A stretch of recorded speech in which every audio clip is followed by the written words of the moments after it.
ನಮಸ್ಕಾರ ಸ್ನೇಹಿತರೆ, ನಿಮ್ಮೆಲ್ರಿಗೂ 80ನೇ ವರ್ಷದ ಸ್ವತಂತ್ರ ದಿನಾಚರಣೆಯ ಶುಭಾಶಯಗಳು. ಈ ದಿನ ನಿಮಗೊಂದು ಗುಡ್ ನ್ಯೂಸ್ ಹೇಳ್ತೀನಿ ಕೇಳಿ. ಬಾಂಗ್ಲಾದೇಶದಲ್ಲಿ ಇತ್ತೀಚೆಗೆ ಇಂಡಿಯಾ ಔಟ್ ಅಂತ ದೊಡ್ಡ ಪ್ರಾಪಗೇಂಡನೇ ನಡೆದಿತ್ತು. ಭಾರತವನ್ನು ವಿರೋಧಿಸಬೇಕು, ಭಾರತದ ವಸ್ತುಗಳನ್ನು ಬ್ಯಾನ್ ಮಾಡಬೇಕು ಅಂತ ಅಲ್ಲಿನ ಕೆಲವರು ಭಾರೀ ಬೊಬ್ಬೆ ಹೊಡೆದಿದ್ರು. ಆದರೆ ಇವತ್ತು ಅದೇ ಬಾಂಗ್ಲಾದೇಶ ಅಕ್ಷರಶಃ ಕತ್ತಲಲ್ಲಿ ಮುಳುಗಿದೆ. ಅವರ ನ್ಯಾಷನಲ್ ಗ್ರಿಡ್ ಸಂಪೂರ್ಣವಾಗಿ ಕುಸಿದು ಬಿದ್ದಿದೆ. ಪವರ್ ಪ್ಲಾಂಟ್ಗಳನ್ನು ಓಡಿಸಲು ಕಲ್ಲಿದ್ದಲು ಮತ್ತು ಗ್ಯಾಸ್ ಇಲ್ಲದೆ ಪ್ರತಿದಿನ ಸಾವಿರಾರು ಮೆಗಾವ್ಯಾಟ್ ವಿದ್ಯುತ್ ಕೊರತೆ ಸೃಷ್ಟಿಯಾಗಿದೆ. ಹಳ್ಳಿಗಳಲ್ಲಂತೂ ದಿನಕ್ಕೆ 10 ರಿಂದ 12 ಗಂಟೆಗಳ ಕಾಲ ಕರೆಂಟ್ ಕಟ್ ಆಗ್ತಿದೆ. ಈ ಭೀಕರ ವಿದ್ಯುತ್ ಅಭಾವದಿಂದಾಗಿ ಬೆಳಗ್ಗೆ 11 ಗಂಟೆಯಿಂದ ರಾತ್ರಿ 8 ಗಂಟೆವರೆಗೂ ಮಾತ್ರ ಕಮರ್ಷಿಯಲ್ ಅಂಗಡಿಗಳು, ಶಾಪಿಂಗ್ ಮಾಲ್ಗಳು ಓಪನ್ ಇರಬೇಕು ಅಂತ ಬಾಂಗ್ಲಾ ಸರ್ಕಾರ ಕಠಿಣ ನಿಯಮ ಜಾರಿಗೆ ತಂದಿದೆ. ರಾತ್ರಿ 8 ಗಂಟೆ ಆಗ್ತಿದ್ದ ಹಾಗೆ ಇಡೀ ಢಾಕಾ ಮತ್ತು ಚಿತ್ತಗಾಂಗ್ನಂತಹ ಮಹಾನಗರಗಳ ದೊಡ್ಡ ದೊಡ್ಡ ರಸ್ತೆಗಳು, ಬೃಹತ್ ರಿಟೇಲ್ ಕಾರಿಡಾರ್ಗಳು ಕತ್ತಲಲ್ಲಿ ಮುಳುಗ್ತಾ ಇವೆ.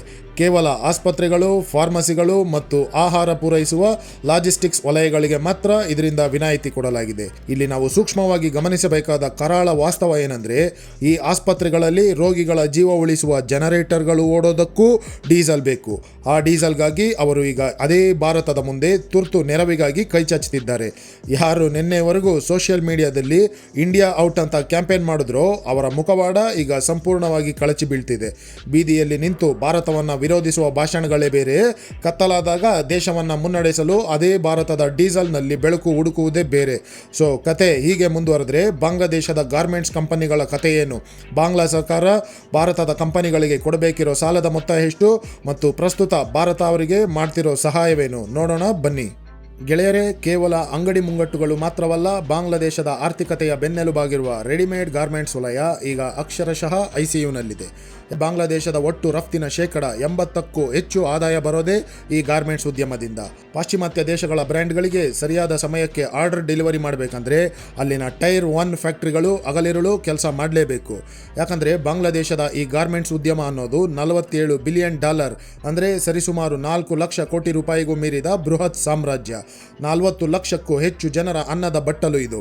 ಜಾಗತಿಕ ಮಾರುಕಟ್ಟೆಯಲ್ಲಿ ಈ ಪಾಶ್ಚಿಮಾತ್ಯ ಬ್ರ್ಯಾಂಡ್ಗಳು ಒಂದೇ ಒಂದು ನಿಮಿಷದ ವಿಳಂಬವನ್ನು ಸಹಿಸೋದಿಲ್ಲ. ಅವರಿಗೆ ತಾವು ಕೊಟ್ಟ ಆರ್ಡರ್ಗಳು ನಿಗದಿತ ಸಮಯಕ್ಕೆ ಸರಿಯಾಗಿ ಕೈ ಸೇರಬೇಕಷ್ಟೇ.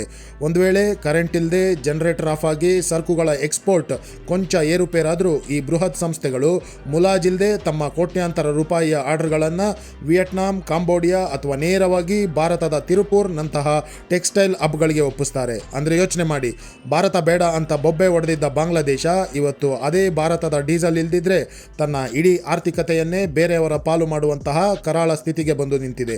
ಇವರ ದೇಶದ ಆರ್ಥಿಕತೆಯ ಬೆನ್ನೆಲುಬು ಈಗ ಅಕ್ಷರಶಃ ಭಾರತದ ರಿಫೈನರಿಗಳ ಕರುಣೆಯ ಮೇಲೆ ಬಂದು ನಿಂತಿದೆ. ಭಾರತದಿಂದ ಇಂಧನ ಹರಿದು ಬರದೆ ಹೋದರೆ ಇವರ ಆರ್ಥಿಕತೆಯ ಬೆನ್ನೆಲುಬು ಶಾಶ್ವತವಾಗಿ ಮುರಿದು ಬೀಳುತ್ತೆ. ಹಾಗಾದರೆ ಈ ಗಂಡಾಂತರದಿಂದ ಪಾರಾಗಲು ಬಾಂಗ್ಲಾದೇಶ ಬೇರೆ ದೇಶಗಳಿಂದ ಸಮುದ್ರ ಮಾರ್ಗವಾಗಿ ಡೀಸೆಲ್ ಅಥವಾ ಗ್ಯಾಸ್ ತರಿಸ್ಕೊಳ್ಬೋದಿತ್ತಲ್ವಾ? ಆದರೆ ಅಲ್ಲಿಯೂ ಅವರಿಗೆ ಎದುರಾಗ್ತಿರುವ ಅಡ್ಡಿ ಆತಂಕಗಳೇನು? ಗೆಳೆಯರೇ, ಸಾಮಾನ್ಯವಾಗಿ ಇಂತಹ ಇಂಧನ ಬಿಕ್ಕಟ್ಟು ಎದುರಾದಾಗ ಯಾವುದೇ ದೇಶವಾದರೂ ಅಂತಾರಾಷ್ಟ್ರೀಯ ಮಾರುಕಟ್ಟೆಯಿಂದ ಹಡಗುಗಳ ಮೂಲಕ ತೈಲ ಖರೀದಿಸುತ್ತೆ. ಆದರೆ ಇವತ್ತು ಹಾರ್ಮುಜ್ ಜಲಸಂಧಿಯ ಅಸ್ಥಿರತೆ ಮತ್ತು ಜಾಗತಿಕ ಸಮುದ್ರ ಮಾರ್ಗಗಳಲ್ಲಿನ ಅಲ್ಲೋಲ ಕಲ್ಲೋಲದಿಂದಾಗಿ ಬಾಂಗ್ಲಾದೇಶದ ಪೆಟ್ರೋ ಬಾಂಗ್ಲಾ ಸಂಸ್ಥೆ ತನ್ನ ಅಂತಾರಾಷ್ಟ್ರೀಯ ಸ್ಪಾಟ್ LNG ಟೆಂಡರ್ಗಳನ್ನೇ ರದ್ದು ಮಾಡುವಂತಾಗಿದೆ. ಇಲ್ಲಿ ನಿಮಗೆಲ್ಲ ಒಂದು ಪ್ರಶ್ನೆ ಮೂಡಬಹುದು, ಕೇವಲ ಒಂದು ಟೆಂಡರ್ ರದ್ದಾಗಿದ್ದರಿಂದ ಇಡೀ ದೇಶ ಹೇಗೆ ಕತ್ತಲಲ್ಲಿ ಮುಳುಗ್ತಿದೆ ಅಂತ. ಸ್ಪಾಟ್ LNG ಅಂದರೆ ಮುಂಚಿತವಾಗಿ ಯಾವುದೇ ಒಪ್ಪಂದ ಇಲ್ಲದೆ ತುರ್ತಾಗಿ ಓಪನ್ ಮಾರ್ಕೆಟ್ನಲ್ಲಿ ದುಬಾರಿ ಬೆಲೆ ಕೊಟ್ಟು ಗ್ಯಾಸ್ ಖರೀದಿಸೋದು ಅಂತ. ಆದರೆ ಸಮುದ್ರ ಮಾರ್ಗದ ಬಿಕ್ಕಟ್ಟಿನಿಂದಾಗಿ ಹಡಗುಗಳ ಇನ್ಶೂರೆನ್ಸ್ ಮತ್ತು ಸಾಗಾಟದ ವೆಚ್ಚ ದಿಢೀರಂತ ಗಗನಕ್ಕೇರಿರೋದ್ರಿಂದ ದಿವಾಳಿ ಅಂಚಿನಲ್ಲಿರೋ ಬಾಂಗ್ಲಾದ ಖಜಾನೆಯಲ್ಲಿ ಈ ದುಬಾರಿ ಬೆಲೆ ಕಟ್ಟೋಕೆ ಡಾಲರ್ಗಳೇ ಇಲ್ಲ. ಬೇರೆ ದಾರಿ ಇಲ್ಲದೆ ಟೆಂಡರ್ ಕ್ಯಾನ್ಸಲ್ ಮಾಡಿದ್ರು. ಇದರ ಅಸಲಿ ಏಟು ಬಿದ್ದಿದ್ದೇ ಬಾಂಗ್ಲಾದೇಶದ ಸ್ವಂತ ಗ್ಯಾಸ್ ಆಧಾರಿತ ವಿದ್ಯುತ್ ಸ್ಥಾವರಗಳ ಮೇಲೆ. ಇಂಧನವೇ ಇಲ್ಲದೆ ಆ ಪವರ್ ಪ್ಲಾಂಟ್ಗಳೆಲ್ಲ ಅಕ್ಷರಶಃ ಬಾಗಿಲು ಮುಚ್ಚಿದ್ವು. ಈ ರೀತಿ ದುರ್ಬಲ ಆರ್ಥಿಕತೆಯ ದೇಶಗಳಿಗೆ ಗ್ಲೋಬಲ್ ಸಪ್ಲೈ ಚೈನ್ ಈಗ ಸಂಪೂರ್ಣವಾಗಿ ಕಟ್ ಆಗಿದೆ. ಇಂತಹ ಹೊತ್ತಲ್ಲಿ ಬಾಂಗ್ಲಾದೇಶಕ್ಕೆ ಉಳಿದಿರೋ ಏಕೈಕ ಮತ್ತು ಸುರಕ್ಷಿತ ಆಸರೆ ಅಂದರೆ ಅದು ಭಾರತದ ಭೂಮಾರ್ಗದ ಎನರ್ಜಿ ಕಾರಿಡಾರ್. ಜಾಗತಿಕ ಸಮುದ್ರ ಮಾರ್ಗದ ಅಸ್ಥಿರತೆಗಳು ಸಣ್ಣ ದೇಶಗಳನ್ನು ಕತ್ತು ಹಿಸುಕಿದರೆ ಭಾರತದಂತಹ ಪ್ರಬಲ ದೇಶದ ಸುರಕ್ಷಿತ ಭೂಮಾರ್ಗಗಳು ಮಾತ್ರ ಇಂತಹ ಬಿಕ್ಕಟ್ಟಿನಲ್ಲಿ ಗೇಮ್ ಚೇಂಜರ್ ಆಗುತ್ತವೆ. ಆದರೆ ಭಾರತದಿಂದ ಇಂಧನ ಖರೀದಿಸಲು ಢಾಕಾದ ಖಜಾನೆಯಲ್ಲಿ ಕಾಸಿದೆಯಾ ಅನ್ನೋದೇ ಈಗಿರುವ ಅತಿ ದೊಡ್ಡ ಪ್ರಶ್ನೆ. ನೋಡಿ, ವಾಸ್ತವ ಏನಂದರೆ ಇವತ್ತು ಬಾಂಗ್ಲಾದೇಶದ ಬಳಿ ದುಡ್ಡಿಲ್ಲ. ಬಾಂಗ್ಲಾದೇಶದ ಸೆಂಟ್ರಲ್ ಬ್ಯಾಂಕ್ನ ಬಳಿ ಡಾಲರ್ ರೂಪದ ವಿದೇಶಿ ವಿನಿಮಯ ಮೀಸಲು ಸಂಪೂರ್ಣವಾಗಿ ಪಾತಾಳಕ್ಕೆ ಕುಸಿದಿದೆ. ಇಷ್ಟೇ ಅಲ್ಲ, ಗಡಿಯಾಚೆಗಿನ ಹಳೆಯ ಬಾಕಿ ಕೂಡ ಬೆಟ್ಟದಷ್ಟಿದೆ. ನಿಮಗೆ ವಿಷಯ ಗೊತ್ತಿರಲಿ ಅನ್ನೋದಕ್ಕೆ ಒಂದು ಎಕ್ಸಾಂಪಲ್ ಕೊಡ್ತೀನಿ, ಕೇಳಿ. ಬಾಂಗ್ಲಾ ಸರ್ಕಾರ ಕೇವಲ ಭಾರತದ ಅದಾನಿ ಪವರ್ ಮತ್ತು ಇಂಡಿಯನ್ ಆಯಿಲ್ ಕಾರ್ಪೊರೇಷನ್ ಲಿಮಿಟೆಡ್ ಕಂಪನಿಗಳಿಗೆ ಕಟ್ಟಬೇಕಾದ ಎನರ್ಜಿ ಬಿಲ್ ಬರೋಬ್ಬರಿ $1 ಬಿಲಿಯನ್, ಅಂದರೆ 8,000 ಕೋಟಿಗೂ ಹೆಚ್ಚು ಹಣ ಬಾಕಿ ಉಳಿಸ್ಕೊಂಡಿದೆ. ಇನ್ನು ತೈಲ ಖರೀದಿಸಲು ಲೆಟರ್ ಆಫ್ ಕ್ರೆಡಿಟ್ ಓಪನ್ ಮಾಡೋಕ್ಕೂ ಇವರ ಬಳಿ ಡಾಲರ್ ಇಲ್ಲ. ಇಂತಹ ಹೊತ್ತಲ್ಲೂ ಭಾರತ ಪೂರೈಕೆಯನ್ನು ನಿಲ್ಲಿಸಿಲ್ಲ. ಬದಲಾಗಿ ಡಾಲರ್ ಬಿಕ್ಕಟ್ಟನ್ನು ಬೈಪಾಸ್ ಮಾಡಲು ರೂಪಾಯಿ ವ್ಯವಹಾರ ವ್ಯವಸ್ಥೆಯ ಮೂಲಕ ಭಾರತ ದೊಡ್ಡದೊಂದು ಜಿಯೋಪೊಲಿಟಿಕಲ್ ಮಾಸ್ಟರ್ ಗೇಮ್ ಆಡ್ತಿದೆ. ಇದು ಕೇವಲ ಸಹಾಯ ಅಲ್ಲ, ಇದೊಂದು ಆರ್ಥಿಕ ವ್ಯೂಹ. ಡಾಲರ್ ಇಲ್ಲದೆ ಒದ್ದಾಡ್ತಿರೋ ಬಾಂಗ್ಲಾವನ್ನು ಭಾರತ ತನ್ನದೇ ಆದ ರೂಪಾಯಿ ಎಕೋಸಿಸ್ಟಮ್ನೊಳಗೆ ಎಳೆದು ತರ್ತಾ ಇದೆ. ಅಂದರೆ ಮುಂದಿನ ದಿನಗಳಲ್ಲಿ ಅವರು ಭಾರತದ ಜೊತೆ ವಹಿವಾಟು ನಡೆಸಬೇಕಂದ್ರೆ ಭಾರತೀಯ ರೂಪಾಯಿಯಲ್ಲೇ ಸೆಟಲ್ಮೆಂಟ್ ಮಾಡಬೇಕು. ಇದರಿಂದ ಅವರ ಸಂಪೂರ್ಣ ಆರ್ಥಿಕತೆಯ ರಿಮೋಟ್ ಕಂಟ್ರೋಲ್ ನೇರವಾಗಿ ರಿಸರ್ವ್ ಬ್ಯಾಂಕ್ ಆಫ್ ಇಂಡಿಯಾದ ಹಿಡಿತಕ್ಕೆ ಸಿಗುತ್ತೆ. ನಿಜವಾದ ಪ್ರಾದೇಶಿಕ ಸೂಪರ್ ಪವರ್ಗಳು ಬರೀ ವಸ್ತುಗಳನ್ನು ಮಾರಾಟ ಮಾಡೋದಿಲ್ಲ, ಬದಲಾಗಿ ನೆರೆಹೊರೆಯ ದೇಶಗಳ ಸಂಕಷ್ಟದ ಸಮಯದಲ್ಲಿ ಇಂಥದ್ದೇ ಆರ್ಥಿಕ ತಂತ್ರಗಳ ಮೂಲಕ ತಮ್ಮ ಭೌಗೋಳಿಕ ರಾಜಕೀಯ ನಿಷ್ಠೆಯನ್ನು ಶಾಶ್ವತವಾಗಿ ಲಾಕ್ ಮಾಡಿಕೊಳ್ಳುತ್ತೆ. ದುಡ್ಡಿನ ಸಮಸ್ಯೆಯನ್ನೇನೋ ಭಾರತ ಈಗ ಸ್ಮಾರ್ಟ್ ಆಗಿ ಪರಿಹರಿಸಿತು. ಆದರೆ ಕತ್ತಲಲ್ಲಿರೋ ಬಾಂಗ್ಲಾಕ್ಕೆ ಯಾವ ಭೌಗೋಳಿಕ ಅಡೆತಡೆಯೂ ಇಲ್ಲದೆ ನಿರಂತರವಾಗಿ ಡೀಸೆಲ್ ಅರಿಯುವಂತೆ ಮಾಡಿದ ಆ ರಹಸ್ಯ ಉಕ್ಕಿನ ನಾಡಿ ಯಾವುದು ಗೊತ್ತಾ? ಹೇಳ್ತೀನಿ, ಬಟ್ ಅದಕ್ಕೂ ಮೊದಲು ಬಾಂಗ್ಲಾದೇಶಿಗಳು ಒಂದು ವಿಷಯವನ್ನು ಚೆನ್ನಾಗಿ ಅರ್ಥ ಮಾಡ್ಕೋಬೇಕು. ಕೇವಲ ಭಾಷಣಗಳಿಂದ, ಘೋಷಣೆಗಳಿಂದ ಅಥವಾ ಸೋಷಿಯಲ್ ಮೀಡಿಯಾ ಕ್ಯಾಂಪೇನ್ಗಳಿಂದ ಬ್ಯಾಕಪ್ ಜನರೇಟರ್ ಓಡೋದಿಲ್ಲ. ಅದಕ್ಕೆ ಡೀಸೆಲ್ ಬೇಕು. ಆ ಡೀಸೆಲ್ ಪೂರೈಸಲು ಫಿಸಿಕಲ್ ಲಾಜಿಸ್ಟಿಕ್ಸ್ ಬೇಕೇ ಬೇಕು. ಬಾಂಗ್ಲಾದೇಶ ಈಗ ಕತ್ತಲಲ್ಲಿ ಒದ್ದಾಡ್ತಿರುವಾಗ ಭಾರತ ಮಾತ್ರ ಸದ್ದಿಲ್ಲದೆ ತನ್ನ 131.5 ಕಿಲೋಮೀಟರ್ ಉದ್ದದ ಉಕ್ಕಿನ ನಾಡಿಯನ್ನು ಆಪರೇಟ್ ಮಾಡ್ತಾ ಇದೆ. ಅದೇ ಇಂಡಿಯಾ ಬಾಂಗ್ಲಾದೇಶ ಫ್ರೆಂಡ್ಶಿಪ್ ಪೈಪ್ಲೈನ್. ಪಶ್ಚಿಮ ಬಂಗಾಳದ ಸಿಲಿಗುರಿಯಲ್ಲಿರುವ ನಮಾಲಿಗಡ ರಿಫೈನರಿ ಟರ್ಮಿನಲ್ನಿಂದ ನೇರವಾಗಿ ಬಾಂಗ್ಲಾದೇಶದ ದಿನಾಜ್ಪುರದ ಪಾರ್ವತಿಪುರಕ್ಕೆ ಈ ಪೈಪ್ಲೈನ್ ಸಂಪರ್ಕ ಕಲ್ಪಿಸಿದೆ. ಸಮುದ್ರ ಮಾರ್ಗದ ಯಾವುದೇ ಚೋಕ್ ಪಾಯಿಂಟ್ಗಳ ಅಂಗಿಲ್ಲದೆ ವರ್ಷಕ್ಕೆ 1 ಮಿಲಿಯನ್ ಮೆಟ್ರಿಕ್ ಟನ್ ಡೀಸೆಲ್ ಪೂರೈಸುವ ಸಾಮರ್ಥ್ಯ ಈ ಪೈಪ್ಲೈನ್ಗಿದೆ. ಇದು ಭಾರತ ತನ್ನ ಓವರ್ಲ್ಯಾಂಡ್ ಪೆಟ್ರೋಲಿಯಂ ಮೂಲಸೌಕರ್ಯಗಳ ಮೂಲಕ ಭೌಗೋಳಿಕ ಹಿಡಿತವನ್ನು ಹೇಗೆ ಸಾಧಿಸುತ್ತೆ ಅನ್ನೋದಕ್ಕೆ ಇದೊಂದು ಅತ್ಯದ್ಭುತ ಉದಾಹರಣೆ.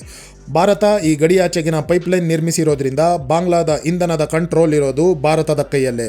ಆದರೆ ಕೇವಲ ಡೀಸೆಲ್ ಮಾತ್ರವಲ್ಲ, ಇಡೀ ಬಾಂಗ್ಲಾದೇಶದ ವಿದ್ಯುತ್ ವ್ಯವಸ್ಥೆಯ ಮಾಸ್ಟರ್ ಸ್ವಿಚ್ ಕೂಡ ಭಾರತದ ಕೈಯಲ್ಲೇ ಇದೆ ಅನ್ನೋ ಕಟು ಸತ್ಯ ಕೂಡ ನಮಗೆ ಗೊತ್ತಿರಬೇಕು.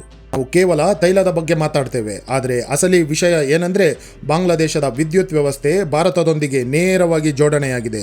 ಜಾರ್ಖಂಡ್ನ ಗೊಡ್ಡಾದಲ್ಲಿರುವ ಅದಾನಿ ಪವರ್ ಪ್ಲಾಂಟ್ನಿಂದ ಬರೋಬ್ಬರಿ 1600 ಮೆಗಾವ್ಯಾಟ್ ವಿದ್ಯುತ್ ನೇರವಾಗಿ ಬಾಂಗ್ಲಾದೇಶಕ್ಕೆ ರಫ್ತಾಗ್ತಾ ಇದೆ.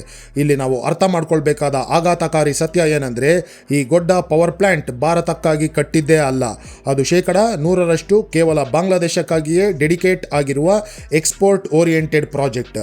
ಇದರ ಜೊತೆಗೆ ಬಹರಂಪುರ್, ಬೇರಮಾರ ಮತ್ತು ಸೂರಜ್ ಮಣಿನಗರ, ಕೊಮಿಲ್ಲಾ ನಡುವಿನ 400 kilo volt high voltage direct current transmission ಲೈನ್ಗಳು ಬಾಂಗ್ಲಾದೇಶದ ಪ್ರತಿದಿನದ ವಿದ್ಯುತ್ ಬೇಡಿಕೆಯ 10% ಪೂರೈಕೆ ಮಾಡ್ತಿದೆ. ಢಾಕಾದ ರಸ್ತೆಗಳಲ್ಲಿ ನಿಂತು ಇಂಡಿಯಾ ಔಟ್ ಅಂತ ಕೂಗಾಡ್ತಾ ಇರೋರ ಮೊಬೈಲ್ ಫೋನ್ಗಳು ಚಾರ್ಜ್ ಆಗ್ತಾ ಇರೋದು, ಅವರ ಮನೆಯ ಫ್ಯಾನ್ಗಳು ತಿರುಗ್ತಾ ಇರೋದು ಕೂಡ ಇದೇ ಜಾರ್ಖಂಡ್ ಮತ್ತು ತ್ರಿಪುರಾದಿಂದ ಬರ್ತಿರೋ ವಿದ್ಯುತ್ನಿಂದ. ಪಾಶ್ಚಿಮಾತ್ಯ ವಿಶ್ಲೇಷಕರು ಭಾರತದ ಸಾಫ್ಟ್ ಪವರ್ ಬಗ್ಗೆ ಡಿಬೇಟ್ ಮಾಡ್ತಿರ್ತಾರೆ, ಆದರೆ ಭಾರತವು ಈ ಮಲ್ಟಿ ಗಿಗಾವ್ಯಾಟ್ ಇಂಟರ್ ಕನೆಕ್ಟ್ಗಳ ಮೂಲಕ ಸ್ಟ್ರಾಟಜಿಕ್ ಆಗಿ ಬಾಂಗ್ಲಾವನ್ನು ತನ್ನಿಂದ ಯಾವತ್ತಿಗೂ ದೂರ ಹೋಗದಂತೆ ಭೌತಿಕವಾಗಿ ಲಾಕ್ ಮಾಡಿಕೊಂಡು ಕೂತಿದೆ. ಇಂಡಿಯಾ ಔಟ್ ಅನ್ನೋ ಭ್ರಮೆಯಲ್ಲಿರೋರು ಈ ಕಟು ವಾಸ್ತವವನ್ನು ಒಪ್ಪಿಕೊಳ್ಳಲೇಬೇಕು. ಹಾಗಾದರೆ ಇಂಡಿಯಾ ಔಟ್ ಅಂತ ಬೊಬ್ಬೆ ಹೊಡೆದ ಬಾಂಗ್ಲಾಕ್ಕೆ ಭಾರತ ಸಂಪೂರ್ಣವಾಗಿ ಕರೆಂಟ್ ಕಟ್ ಮಾಡಿ ಬುದ್ಧಿ ಕಲಿಸಬೇಕಿತ್ತಾ, ಅಥವಾ ಈ ರೀತಿ ಆರ್ಥಿಕವಾಗಿ ತನ್ನ ಮುಷ್ಟಿಯಲ್ಲಿ ಇಟ್ಟುಕೊಂಡಿರೋ ಭಾರತದ ಈ ನಡೆನೇ ಸರಿಯಾಗಿದೆಯಾ? ನಿಮ್ಮ ಅಭಿಪ್ರಾಯವನ್ನು ತಪ್ಪದೆ ಕಮೆಂಟ್ ಮಾಡಿ ತಿಳಿಸಿ. ಜೈ ಹಿಂದ್.